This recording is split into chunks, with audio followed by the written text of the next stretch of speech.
riprendendo fuori sugli andiamo Ostiano, che andava Pio Gocco, che andava assessore Emilia.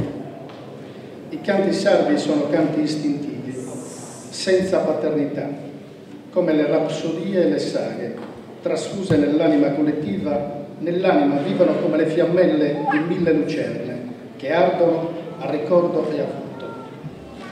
Per il sardo il canto non è passatempo, è necessità di conversare con l'infinito, nella tanca il pastore, nel bivacco il cacciatore, sul solco il seminatore, nella penombra l'innamorato e nelle taverne il libatore, feroce quando frusta con la sua sabbia.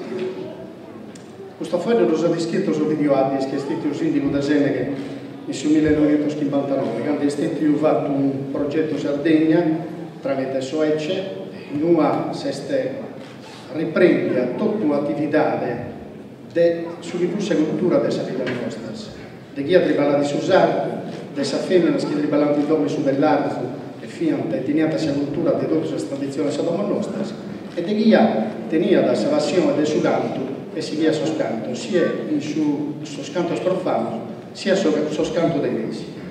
Si cita solo un altro voglio a proposito di sua violenza adesso, che ha studiato sul sito di Gornus sul 1960 proprio, e assume sul ballo cantato da Sere che scrive: l'origine di questo ballo cantato è certamente religiosa, oggi all'aria aperta, ma una volta dentro le chiese fino al XVII secolo. Comunque sul ballo cantido è legato alla liturgia, pur essendo un rito di paganità. Poi la Chiesa, per abusi e per eccessi, non lo volle più tollerare.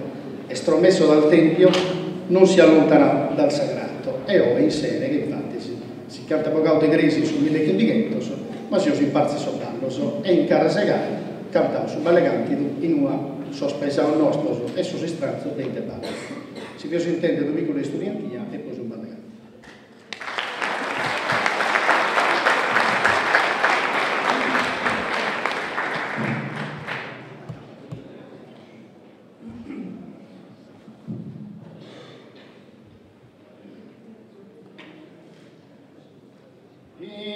Sagima più